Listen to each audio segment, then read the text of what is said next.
I am genuinely excited for this conversation. I am joined by Australian trailblazer, founder of Boost Juice, co-owner of Retail Zoo, survivor legend, Shark Tank judge, mentor, author, and possibly one of the most down-to-earth and authentic women you'll ever meet. Janine Allis, thank you so much for joining me. Oh my God, pleasure. That was a very nice introduction. No, not at all. Now, Janine, you have had an incredibly diverse career range, including nannying France to working on David Bowie's yacht. But I'm curious, what has been your most obscure or unusual job you've ever had? Well, I picked strawberries. That was my very, very first job. I was a strawberry picker, and I think the other one was probably a I sold timeshare in the streets in Portugal. Oh, wow. Yeah, I was poor. I needed money. Right, I was a poor traveller, and it was like, yeah, you sell. And then so if you got someone to go and have a look at the hotel, then you got, I don't know, $40 or something. And then yeah, so then I'd have my Aussie T-shirt on because you've got to trust an Aussie, and off I went. Wow. And where was the strawberry picking? Where'd you do that? That was near my home when I grew up in Knoxfield. Basically, back in the day, it was basic. I mean, you wouldn't recognise it, but it was dirt roads, and there was orchards surrounding everywhere. So Wow. Was it one for the basket, one for you? no, it was actually one for the basket, and I really didn't like my jeans that I was wearing. And I remember specifically that we didn't have much money, so mum wouldn't buy me a new pair of jeans. So I'd get the strawberries, and I would try and rub the strawberries into my jeans to stain them, and they bloody washed out. Damn it! Oh, damn it. I know. You You'd didn't think plan to strawberries would work. stain, right? You'd think so, wouldn't you? I mean, probably needed to pick beetroot. That would have done it. Yeah, that would have done it for sure. Okay, well, what about a job that has shaped you the most? What would you choose for that? Oh, look, then there's no question it'd be Boost. And the reason it shaped me the most is because I had no idea what I was doing. And every single day it was this massive learning curve.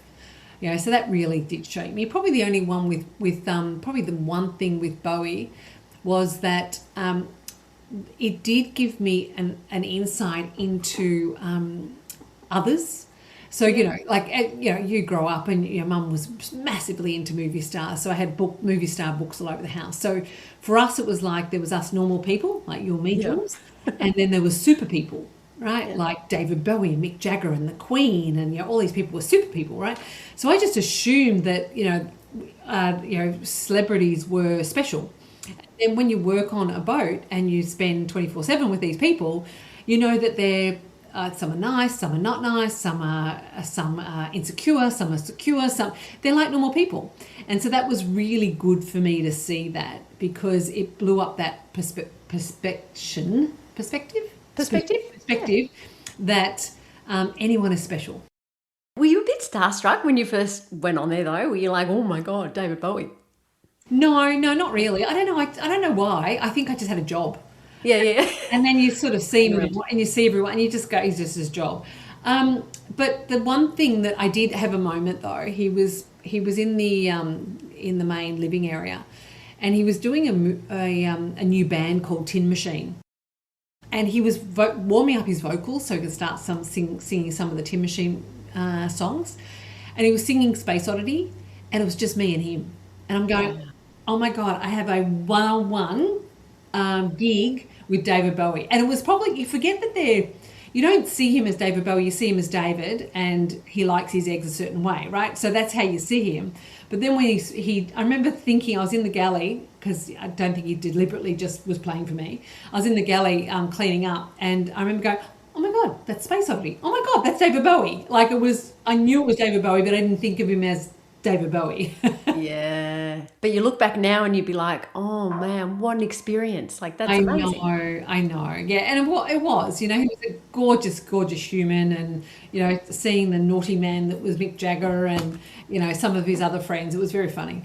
Yeah. Wow. That's so cool. All right. So tell me, what gets you out of bed in the mornings? Surfing, basically, and that's actually the honest answer. I get up at about 5:15, and then by 6 o'clock I'm on the beach and then looking for a wave. So hence why I've still got my hair quickly put up in a bun because it's still wet. So yes, like even this morning, you go down there. There's a group of the same characters every morning. I walked onto the beach and the sun was just rising over the horizon, and the sky's insane, and the water looked like butter, and you go in with friends and it's good laugh, and no, it just doesn't get any better. Yeah, it's so cathartic, isn't it? It's like It's calms. everything. Yeah. I'm not a nice. I'm a nicer person because of it. I get that. There's lots of things I say that about. Yeah, but no, it is. If you're looking for your highs or feeling amazing, then it's definitely, for me, it's definitely getting in the water. Yeah. Oh, it's awesome. Now, you started Boost at 32, and that's pretty relatively young. I'm just curious, what was the mindset that not only allowed you to dream big, but then make it into a business that is loved by millions of people around the world? Naivety. At 32, you don't think you're young, right? And looking back now, you go, oh my God, you're a baby, right? At 32, you go, okay, I've had another child. He's 7 months old. I don't really want to go back and work for the man. And so I wanted to sort of look at what other alternatives were out there. And my husband was very entrepreneurial as well.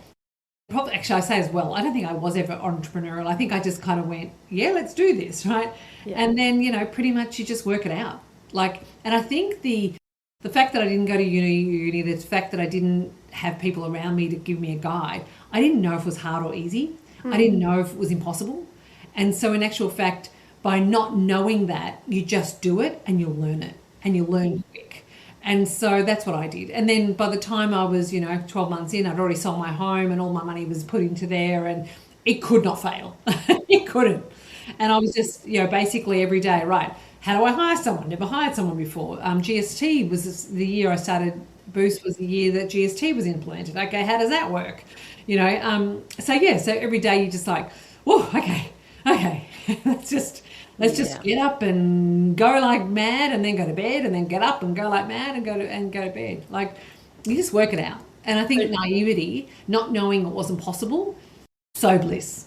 And the reality is we talk ourselves out of things. Yeah. We go, it's too hard, right?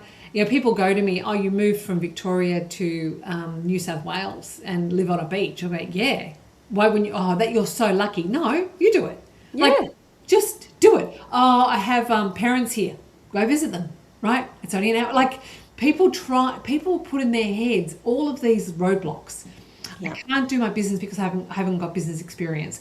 I can't move to New South Wales because of a million reasons. I can't. And then that gives them comfort. Then they can go into their little cage and go, oh, I would love to, but I can't, right? Yeah. And so I learned that on Survivor. What I thought was quite extraordinary, I certainly wasn't the youngest, and I think I probably was one of the oldest. And yet, in a lot of challenges, I found that there was people who were definitely stronger than me and significantly younger than me that were dropping out. And it wasn't because I was stronger than them, far from it. It was a mindset. Yeah. So it was a really interesting one to see that people talk themselves out of or into things. Yeah, absolutely. And I think also some people forget they have choices. They forget that actually you don't have to be doing this. You can choose an alternative. People do think that they do forget they have choices. And they absolutely, they do. And they feel like they feel obliged to, right?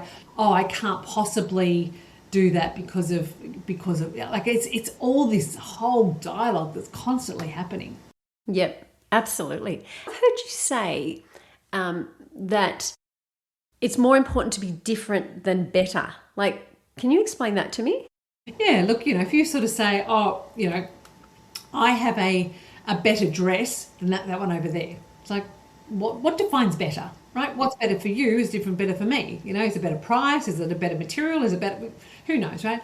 But I'd be better off going, my dress is made of hemp, and my hemp, and it's different to everyone else because it's sustainable. It is, I hand make it. I blah blah blah.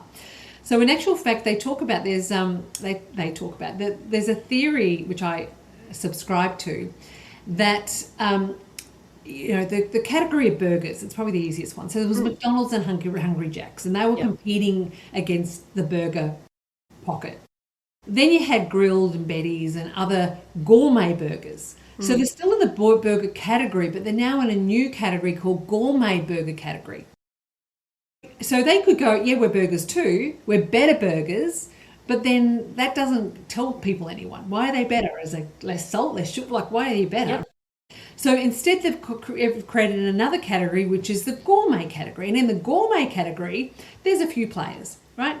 In the burger category, there's more, right? So and then you can then go in the, you could go in the plant-based burger business, and that's even more narrow. And then you can own that category. So it's like, they talk about marketing warfare. So when you're climbing up the hill and you're going to war, you don't spread your troops to the whole length of the hill. You bring them right in and you go hard and you conquer that part of the hill. And then once you've got that, you then keep going out. So that's, but then people understand that. And, it's just how it is, really. I kind of feel like that's a strategy that applies to everything. I'm thinking about my kids that play music, and they are great, like really good, probably cover singers though, because they haven't looked into what makes them different. Do you know what I mean? Like, I feel like in every area you could use that theory. Ed Sheeran, right? He is a male singer, right? But he has a niche, right? And sure, there's a few people in his, and he's incredibly talented, but his a niche is I'm a storyteller, and I will tell that story with passion and with feeling, right?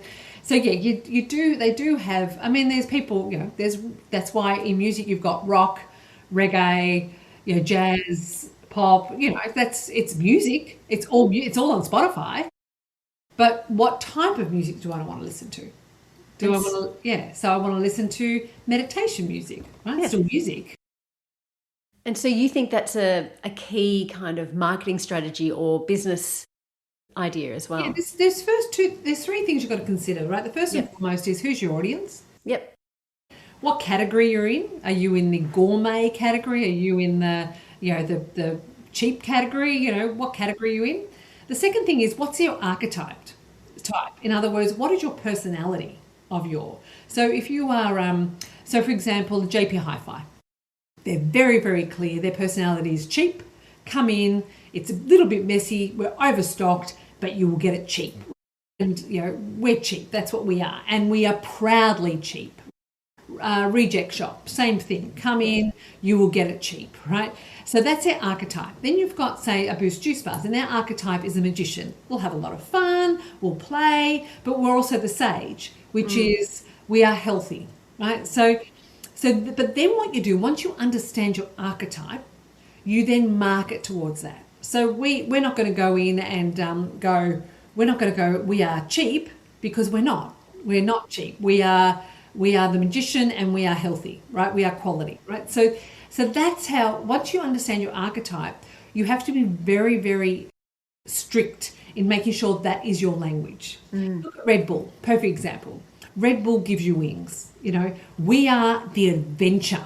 We are the adventure ones. If you've got, if you're a Renobi, a drill, right? You are the everyman, right?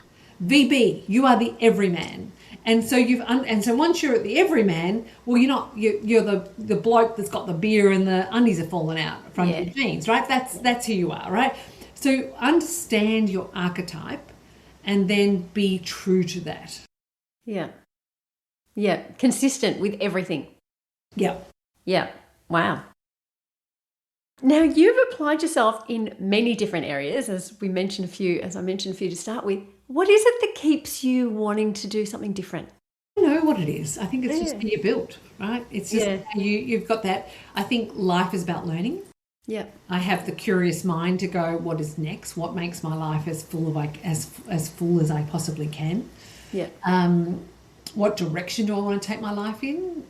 So I think it's just that. I also believe our lives in clumps.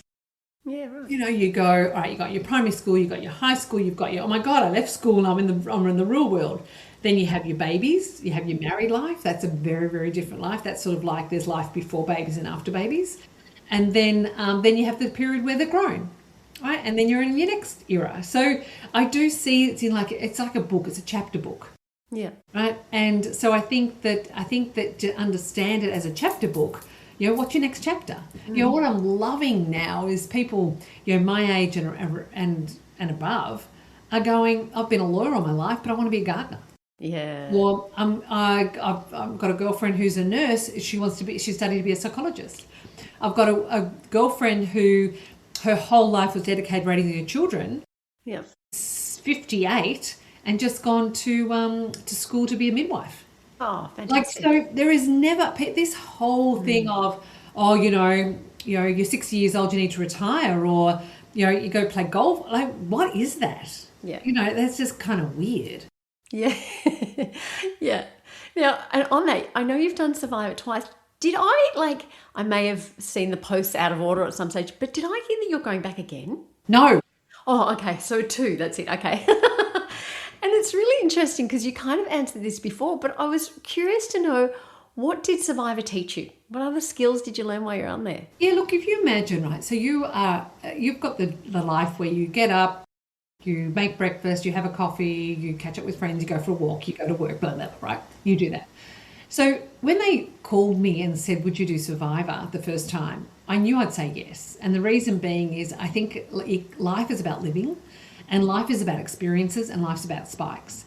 And I thought, how cool would it be to live on an island with a whole lot of people I don't know and no mobile phones, and really test. I mean, I'm very competitive. I've done sport all my life, so I knew I can keep up. I knew I could keep up, right? And at the time I was doing pretty heavy yoga, so my body was in really great shape.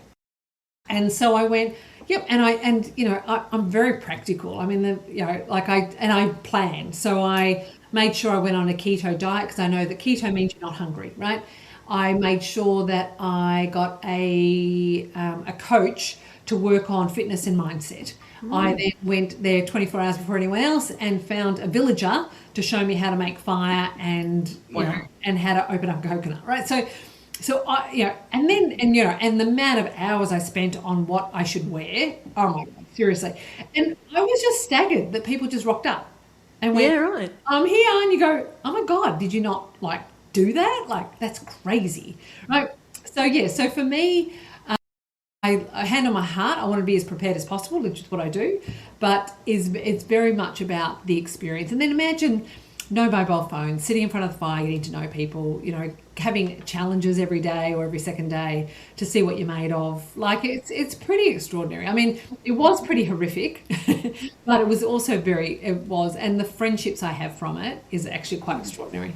Yeah. And did you have, there must have been times when you were ready to give up, because that is taking, pushing yourself to the limits. That's pretty extreme.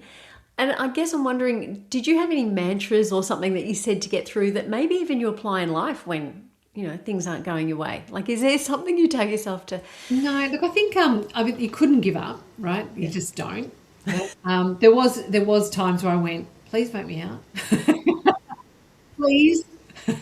I honestly think that they had to edit it, because when they voted me out on my first season, I think that I looked a bit happy. So so I think they had to do a bit of let's find a sad shot from Janine, because I was like going, thank God for that. No, so it is a pretty, I was thrilled I did it. I just actually got off the phone to Pia Miranda, who I met, years ago on Survivor, and we're still close, as close as we were then. We don't sleep together anymore, but that's right. There is a lot of co-sleeping, keeping warm, isn't there? Seriously. Actually, to be honest, we do catch up once or twice a year, and we have slept together because we just go, it's normal. Yeah. Don't think twice about it. Oh, wow. Yeah, I imagine it would be pretty extreme. And I'm not sure physically I'd be as up for it as you are, but I love the preparation. That's impressive. Now, lots of guests that I've spoken to have credited a mentor as being someone that's, had a big influence in their life or shaped their life. Have you had a mentor, or has that been a big role in your career? Not really. Yeah. In fairness, Now, go back to 32-year-old who has 3 little kids at home and just hanging on. There wasn't any time to get out. Yeah. I'm sure early investor Jeff Harris, he was a great sounding board, but I think honestly my mentor, and I'm really lucky, and I wouldn't call him my mentor, I'd call him my partner in life, is my husband. Yeah. And we are an incredible team. I'm his yin to his yang. And so we do bounce off each other, and often the outcome is always better, the two of us compared to one of us. So it was So I suppose the mentor as such is probably my partner, but I wouldn't, as I said, he's more of a partner than a mentor, and I believe he'd say the same about me. But I think it's also pretty cool that I know you are now a mentor for so many people. I mean, that's part of the new business, one of the new businesses you do, but I love that that's something you're sharing now. So you've got that wealth of knowledge and experience. And yeah, look, we sat down and we went, God, there was a amount of people online that was doing business and people looking for help. Yeah. And I just went, these people haven't even done a business, right? Yeah. And I was listening to it going, I just don't agree with what they're saying. So we spent about a year to put together, I really gathered up what I believed made a successful business, and tried and true, like some worked, some didn't work. And then from that, we created the Business Academy, which, look, but the thing is though, yes, you could come and do a 2-day course, right? But equally, there is so much out there. On my website, there's free podcasts, there's, books, I've done interviews where you can actually, there's a lot of data out there that you can actually tap into that you don't need to not know anymore. No, that's true. And you can find your people and follow them, and so I think that we're in an incredible age of trying to find those people who are authentic to you and you relate to. And it's almost a little bit like you said before about clumping. We're in that season where if we can bring something and help people, then that feels like the rite of passage or the next stage as well, doesn't it? To try and share that. So yeah, correct. I hope you enjoyed part 1 of my chat with Janine Allis. If you did, make sure you hit follow or subscribe on your favourite podcast platform so you don't miss part 2 when it drops, or any other incredible guests to come. Until next time.